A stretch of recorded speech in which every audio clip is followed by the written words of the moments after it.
How's it going, everyone? I'm your host, the Carolina Collector. Before I begin, I want to say thank you to each and every single one of you for making this channel possible. If you like what you see and you enjoy the content, I'd really appreciate it if you would subscribe to the channel, smash that like button, and of course comment in the comments section below. Also, a special shout out to my eBay customers over at my eBay store, the Carolina Collector 001. That's the Carolina Collector 001. And just a quick update. I was already running a legitimate business over on eBay, but I've only solidified that by recently becoming an LLC, which North Carolina finally approved it. And yesterday I did finally receive my EIN tax ID number, which is awesome. Now I just have to get myself over to my bank and open up a business account. And then that's pretty much it. I can finally distinguish my personal expenses from my business expenses. Anything I make from the channel here on in will most likely be deposited into the business account, which will make it easy for me to track my sales and purchases, which is really cool. It's a whole new beginning for me. You know, this is something I've been wanting for a while, and if it doesn't work out, then I'm just going to have to liquidate the LLC, which is a whole other process in its own. You know, I've looked at the good and bad of all of this stuff, but it's a big responsibility, man, that I've taken on, and I'm going to try it out and see how it works. I mean, you know, for all of you that are returning customers of mine who segued from YouTube over to eBay, you guys know, you know, I regularly update here on eBay when orders ship or if I announce certain sales that I'm going to be making, and I still have to get some extra cards up there. I have a whole stack of Bowman right here I want to sell. These are doubles and triples of some of the rookies that came from the Bowman 2024 mega boxes. Pete Crow Armstrong, Kyle Harrison. Most of these are paper. There's a Yamamoto rookie, Evan Carter. I just have to find time to get these up. My listings have increased over recent days. If you guys haven't seen, I sold some slabs recently, and that's been doing quite well. I mean, overall, in general, it's been doing well. But now to become an LLC just makes things that much more legit. So thank you, everyone. If you like what you see and you want to support the channel, that's how you do it. You pick up some of those cards and other things I'm selling over at my eBay store, the Carolina Collector 001. Thank you so much. So anyway, forgive me, I'm a little tired. A lot has gone on in the past couple days. It's pretty early in the morning when I'm filming this. I haven't had my caffeine yet, so I'm almost guaranteed to be tongue-tied or gaff. You know, so it is what it is. But this is a very niche subject because horror is in a class of its own.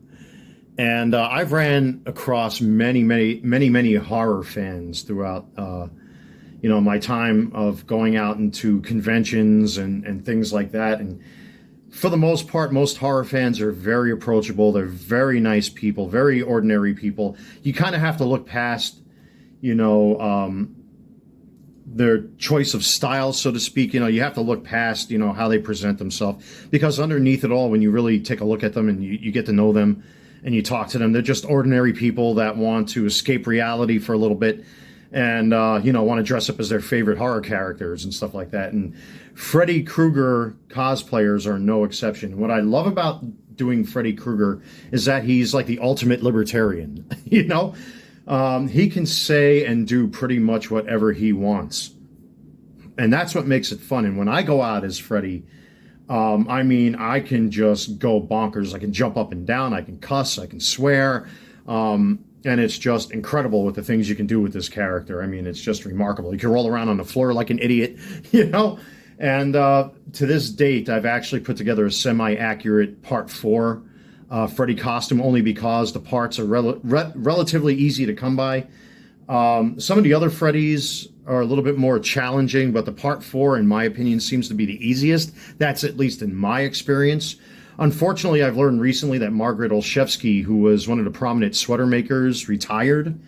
And that happened years ago, and I was able to source out a Part 4 sweater from Etsy, which is okay, but it's nowhere near the quality of Margaret Olszewski's sweater, so that's kind of a shame.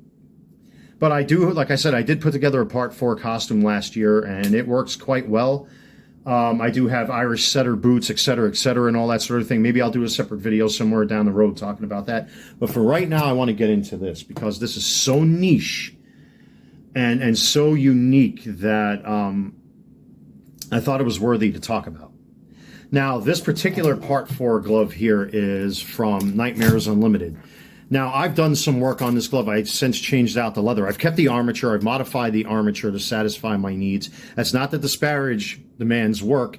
It's just there are certain things I wanted with my particular armature that would be more compatible with my Part 4 costume. But Nightmares Unlimited is a great glove maker, a reputable prop maker and glove maker in the community.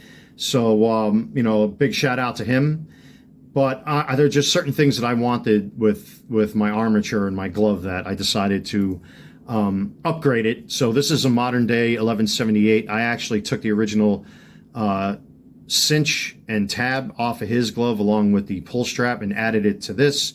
I weathered the glove myself. I added the H for hero, which it's obviously not, but it just adds that little bit of panache to the glove. I weathered it myself with certain techniques. But you could definitely tell that this came from two different gloves because the coloring is different. This is from his original leather. But I used a modern 1178. The bead here was from a plastic red ball that I drilled a hole in, and I ended up epoxying the pull tab into this little red ball here to get it to look a little bit more accurate, just to bring it up a little bit more. And I'm quite content with this glove. Let me tell you, the things I've done with this glove, I've actually cut beer cans with this thing. I mean, they're not sharp. They look sharp. But after a little work with the side grinder and a Dremel and several bits and some weathering techniques, I was able to get the blades to look like this. I actually put the little notch right there and used certain chemicals to get it to change color. And believe it or not, just one little thing, that's actually a chewed up piece of aluminum foil with epoxy on it just to get it to have that little itty bitty solder ball on there. But yeah, I used the Dremel to get that technique to make it look like the knives are sharp, which they're really not. But yeah, so that's my Part 4 Freddy glove. But the stars of the show are these guys here. And I've never seen anyone make a separate video about the gloves themselves. Now, for transparency, I've had many of these over the years. They've come, they've gone, they've come, they've gone. Hopefully I get to keep these for my personal collection at long last, that I don't have to sell these off. But if, you know, hard times befall me again, then I got to do what I got to do. But I've come across these, except for this pair. This pair, I'm going to actually rock the boat a little bit with these. But what you're looking at right here are gloves that are quite rare. They do come up every once in a while, but they're fairly rare and fairly expensive. These are a pair of vintage 1178 gloves. Even though they have a little damage on them, I couldn't care less. I took some leather conditioner and cleaner and cleaned these off real well, so they got a little bit of a deeper yellow color now. The glove we're interested in, obviously, is the right glove because that's where the armature would be affixed on, and that's the hand that Freddy uses, is his right hand with the armature. So this is a vintage 1178. I believe this is a medium or a large. I want to say it's a large. So there's the tag right there. Size large. Made in USA. And as you can see, it's got the donkey on there. Again, it's got some scarring and scraping, but that doesn't bother me anyway, because even if you look at this glove here, every Freddy Krueger glove has these little nuances and rips and tears and scrapes and scratches. The glove is supposed to look used anyway, so if this glove was weathered, it would make virtually no difference if it had these scars on them or not. So it doesn't bother me. But I wanted you guys to take a look at what a vintage 1178 looks like. And these were primarily used on Part 4, 5, and 6. I also believe that these were used on the armature of the Jason Goes to Hell glove. If there's one good resource to all of this, and again, you know, this is just more of my personal opinion based on what I've seen. Chris Stanley or as he's known better as here on YouTube, Cosplay Chris, has a lot of reference material and talks a lot about Freddy Krueger props and stuff like that. There are also other guys here on YouTube that talk about Freddy Krueger props and stuff like that, so they're a bit more knowledgeable about this stuff than I am. But to what I've learned, the 1178s were used on part 4, 5, and 6 on the Jason Goes to Hell glove. I know these were also used on, what's the name of the TV show? I forget. Anyway, it'll come back to me. But anyway, here you are with the vintage Wells Lamont donkey on there. And you got the striping on the hands. You look at the palm. You can see right here it's got that little overlay from it being stitched. I think that's pretty typical of Home Improvement. That's the name of the show, Home Improvement. Got it. So these were also used on Home Improvement as well, by the way. So I knew it was in there somewhere. I haven't had my caffeine yet, guys. Forgive me. But anyway, yeah, so these were used on TV and on film. I'm very happy to have the actual gloves in my possession. The 1178s are extremely hard to come by. But to find a pair of Trucker Specials, on the other hand, that's something that's rather unique. There's virtually no difference between the 1178 and the what are known as the 72 79s. Glove makers have a habit of calling these 1178s. Technically, yes, you're right. They are 1178s because there's no difference between them with the exception of that stamp right there, the Trucker Special stamp. You can see it right there. But there's virtually no difference between the two. It's common speak that they call them 1178s because that's just how it is. So I'm very happy to have these as well. These were also arguably used in parts 4, 5, and 6 and on Home Improvement. Also potentially used on the armature for Jason Goes to Hell. I'm very happy to have these, especially with the tag. It's so rare to get these with the tag on them that you can actually get a frame of reference as to what these are genuinely and realistically called. Because again, like I said, a lot of glove makers still refer to these as 1178s. That's not true. They are called 72 79s. But again, when you look at it, you can't really blame glove makers for that, because I would call these 1178s too, because like I said, there's virtually no difference. Now, again, the coloring is different only because I treated these. I did not treat these because the tag is present on here, and I don't want to damage the tag in any way, shape, or form, because these are very old and very rare. So I left these as is, but like I said, I did treat these because these did not come with the tag on them, and that's why they're a little darker than these. And of course, they do change color over time. So now here's where I'm going to rock the boat. There's still a huge debate going on with Fred heads. What was the make and model of the leather glove that was on the Part 3 glove, for example? The Dream Warriors glove. It was either a Stanley Workers glove or some other glove. But what was the glove that was on the original Part 1 and 2 glove? And I have a very plausible theory because I saw these on eBay. There's another version of the Wells Lamont ball and tab glove like these that has like a thicker cowhide that has like these little holes in them. When I saw these, I had to get them. Now, you only get a brief glimpse in Part 1 of the actual leather glove during the build sequence. And there are many theories as to what make and model glove was used on that original armature. And then I saw these. The leather on here is the exact same type of quality as the leather on the 1178 or on the 72 79Ms. It doesn't have those little holes, and I believe those are made out of a really, really thick cowhide. All of these are cowhide, by the way. But these don't have those little holes in them. These are a nice, smooth cowhide glove. And they come with what we call, at least what we used to call in the industry, brownies. Or these cotton gloves here, work gloves. But then when I saw them, and I saw the ball and tape, I began to wonder, could these potentially be the same make and model that were used on the Part 1 and 2 armature? As you know, according to legend, which has now been proven to be fact, that during the production of part 2, the original glove disappeared for many years. It surfaced as a stunt glove and was put up for auction, and super collector Mike Becker missed out on that auction. He contacted the auction house, was able to get the glove back, and threw the guy an offer. Mike Becker had it in his possession for quite some time, and it eventually ended up in a museum. I believe it's still in a museum to this day. You guys can correct me. I haven't done any recent homework on that. But the armature itself resurfaced, but the leather gloves since disappeared.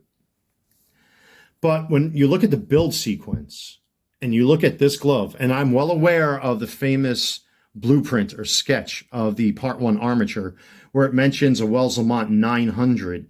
Is it possible that whoever sketched that might have meant 600 and might have just put that number down as a reference? Because when you look at these,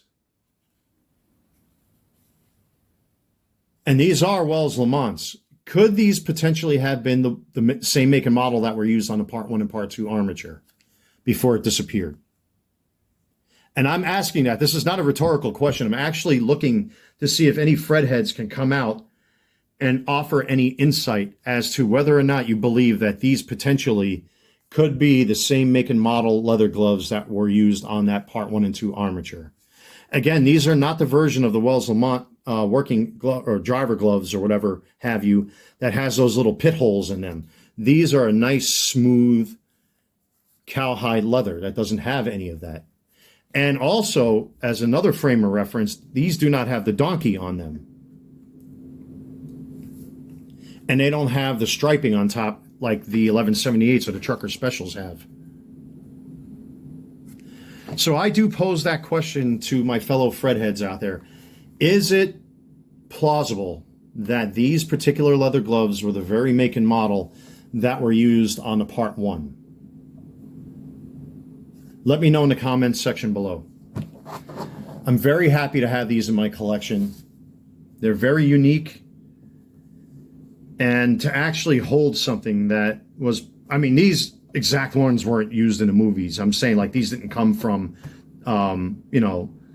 from production or anything. I found these on eBay. So, but what I'm saying is that these are the same make and model that were used on those armatures throughout, some of the Freddy movies. But obviously now I've raised this debate, and I do want an answer, guys. This is not rhetorical. Is there potential that maybe there was a mistake on that sketch that was made, calling the original leather glove a Wells Lamont 900? Is it possible that these were that exact make and model that were used on a Part 1 and 2?